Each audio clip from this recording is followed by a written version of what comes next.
ওমরা করলে কি কি লাভ হবে? এক নম্বর, ওমরা আল্লাহ তাআলা কোরআনে বলছেন তোমরা ওমরা করো, ওয়া আতিমুল হাজ্জ ওয়াল উমরা, এজন্য আমরা ওমরা করব। দ্বিতীয় নম্বর ফজিলত, নবীজি হজের আগে ওমরা করছে, এজন্য আমিও ওমরা করব।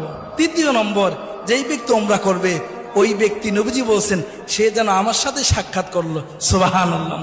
চতুর্থ নম্বরে ওমরার ফজিলত, যেই ব্যক্তি ওমরা করবে নবীজি বলছেন আমি তাকে সুপারিশ করে জান্নাতে নিয়ে যাব, সুবহানাল্লাহ।